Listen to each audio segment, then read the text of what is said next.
Yo. I'm going to get political now. Political and economical. They're both the same. There's this idea that you've got politics on the one hand and economics on the other. It's propaganda, and it's in the favour of the elites or the 1%. So I'll kind of give you my guiding lines, the things that motivates me in my political understanding and desires. So the kind of world I want to live in is a world in which everybody gets to do what they want when they want, as much as possible. Of course it's limited.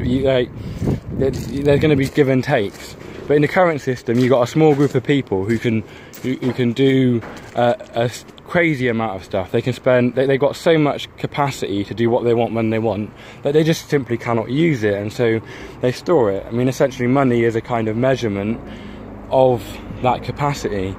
Money is to wealth as inches are to distance, and we kind of fixate upon money, and that hides the true reality away from us.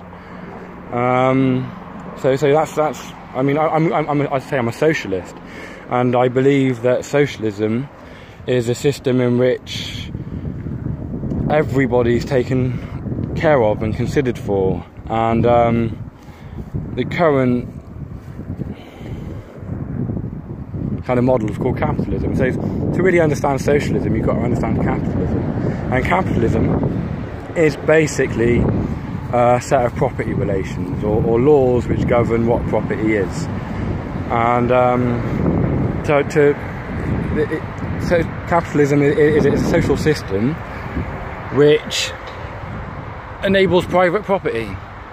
There's a distinction between private property and personal property. You've got to bear in mind that both of these things are social constructs. They're both things that we make up and enforce and perpetuate.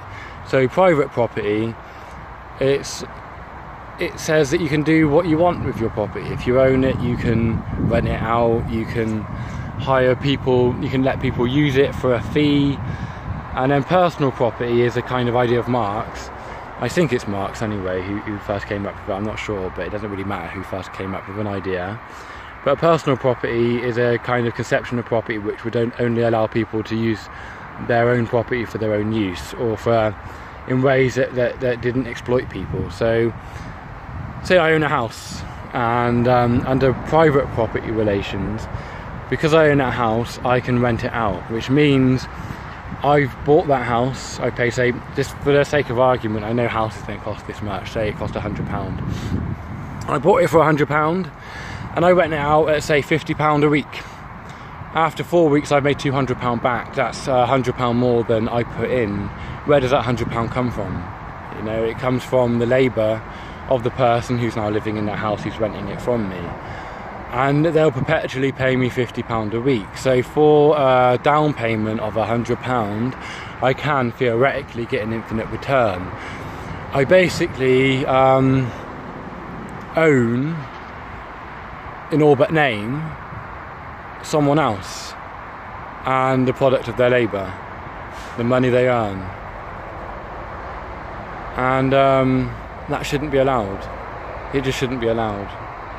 The same in factories. Now, because a factory owner owns a factory, he can then. I mean, the way that this whole system is maintained. I'm a bit rambly here. I'm not sure if I'm so kind of cogent. Well, I think I am cogent anyway.